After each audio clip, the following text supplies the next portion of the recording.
Nagbubunga ng respeto ang respeto. Ito ang matalim na sagot ni Senate President Vicente Sotto III sa mga bagong pahayag ni Chinese Embassy in the Philippines spokesperson Ji Lingpen. Kasunod ito ng pag-adapt ng mataas na kapulungan ng Kongreso ng resolusyon na kumukondena sa mga pahayag ng naturang Chinese diplomat laban sa mga opisyal at institusyon ng Pilipinas.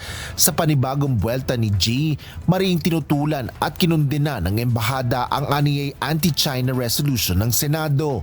Paulit-ulit anyang dumudulog ang mga mambabatas ng Pilipinas sa pananakot at intimidasyon laban sa Chinese diplomats. Ayon pa sa tagapagsalita ng Chinese Embassy, sinabi ng mga legislador na kinakatawan nila ang opinyon ng mga tao ngunit binabaluktot lang naman ang katotohanan at nililigaw ang publiko. Mauntian niya ang nalalaman ng mga mambabatas kung paano gumagana ang diplomasya. Ngunit sila pa ang nanghahamon para pahinain ang mga pagsisikap na mapabuti ang relasyon ng China at Pilipinas sa pamamagitan ng pagpapalaganap ng galit at konfrontasyon. Pansariling interes lang din anya ang mga nagawa nila kung saan ang naturang kaugalian ay nagpapahiya lang ng kanilang mga sarili. Ngunit ang mga ordinaryong tao anya ang nagbabayad ng kanilang pagiging hipokrito, kawalan ng alam at kapabayaan. Sinagot naman ni Senate President Tito Sotto ang mga pahayag na ito ng Chinese Embassy spokesperson.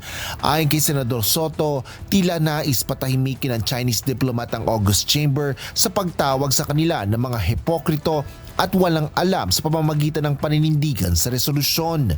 Aniya, sinabi ni Ji na tinatakot ng mga senador ang mga kinatawan ng China, gayong patuloy itong nagsasalita ng walang respeto laban sa kanila.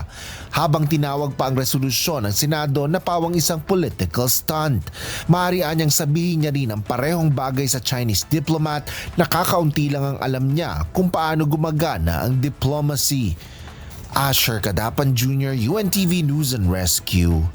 Diyos ang aming sandigan, serbisyo publiko ang aming pinahahalagahan.